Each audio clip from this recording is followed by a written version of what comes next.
A girl who was empty. There was an assassins organization that had existed since the Dark Ages, the Order of the Moonlight Horse. At the young age of 13, the girl was its second most skilled member.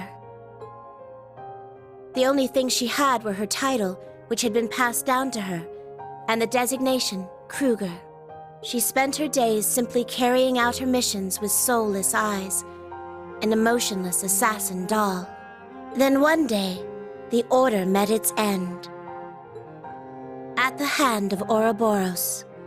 At the time, the society was still in its early days, and the two groups were in full conflict behind the scenes. But against the combined assault of the almighty conflagration, the Blade Lord, and the Steel Maiden, the Moonlight Horse stood no chance. They were nearly completely destroyed. Its members, known as the Thousand Oathbreaker and the Golden Butterfly, became the Fourth Anguis and Enforcer number 3, respectively, while the empty girl was welcomed into the society as Enforcer number 9. But even after becoming an Enforcer, the girl's life did not change. She obeyed the requests of the Anguis, performing many missions. She was always free to refuse, but as she knew no other way of life, she simply accepted. But it was through that bleak existence that her bond with the Reinford family came to be. The girl was given a mission by the 6th Anguis to infiltrate a city named Ruhr in the northeast part of the Empire. The mission required her to meet with a certain person, but a terrible accident occurred. The mission ended in failure. The girl suffered serious injuries, and the other person lost their life. That person was Chairman Irina's husband, Lady Elisa's father, Master Franz Reinford.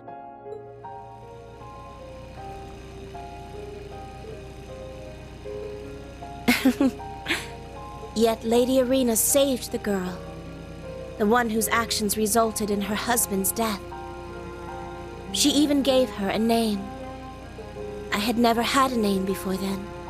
Kreuger was simply a designator to differentiate me from others who have held the same title. One would simply change their name as the mission required. That was the way of the Order.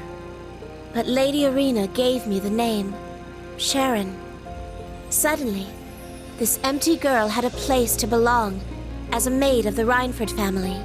Since that point, I have continued to serve the Reinfords while still belonging to Ouroboros. I was able to do so thanks to the freedom the society grants its enforcers.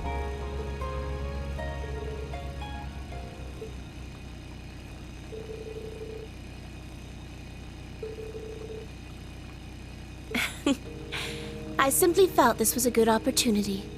Someday, when you feel the need, please tell Lady Elisa.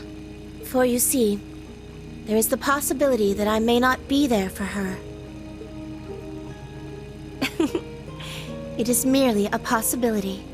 It is absolutely impossible for my love and devotion for the chairman and my lady to ever leave me.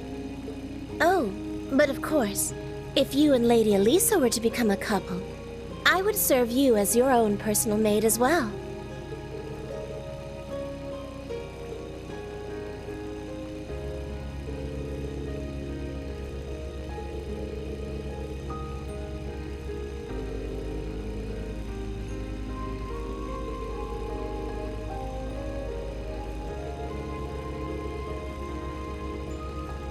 Master Rean. You truly have become dependable. However, for you to say all that to an older woman such as myself is a tad unfair. Perhaps I should begin serving you as your own personal maid right now.